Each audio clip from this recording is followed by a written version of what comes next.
The one who is with the key of death is Jesus.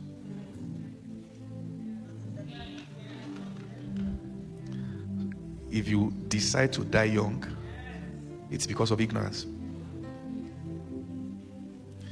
Listen. All right. So someone just thinking and say, okay, well, what if I find myself where they are shooting? Where, and then there's nothing I can do about it. What are you talking about?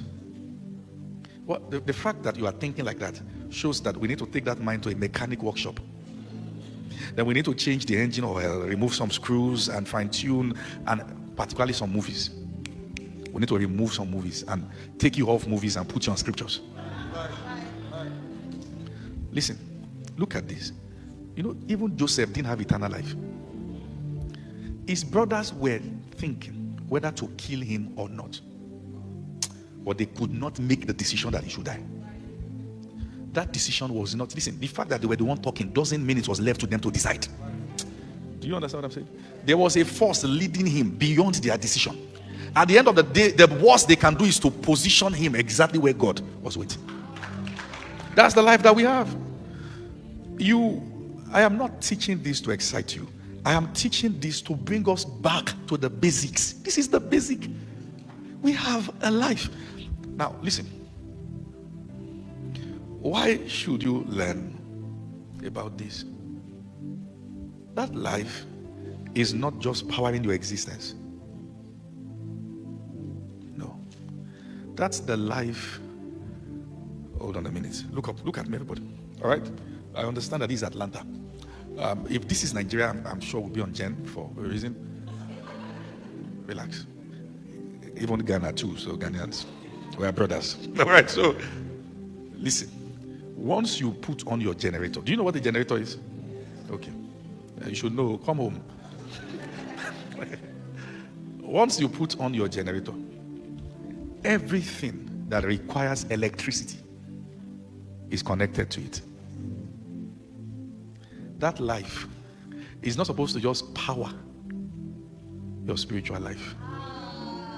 It is supposed to power everything that makes you you. Your problem began when you separated your life and say, this is my spiritual life. And you are so spiritual, but we can't see that life in other aspects of your life. Because although you are spiritual, but you have done what is called selective depravity. You decided to deprive certain aspects of your life from being powered, although the life is available. Let me tell you what that means. It's like you have light in a room, but you chose to be using torchlight. Let me just use torchlight too. Say it loud and clear, everyone after me. Say, I have life. I have life. Say it again. Say it one more time. The life of God is at work in me. The life of God powers my being. The life of God powers everything about me. I am alive in him. I am powered by his life. Now, let's get into definition of terms. What is eternal life? Or what you say, everlasting life, if you're using Old King James. And if you want to get into the Hebrew, you say Zoe. You know, sometimes the fact that you know the Hebrew or the Greek doesn't mean you have the revelation. You only know the language. Just like you can repeat that word in Latin, you only know the language.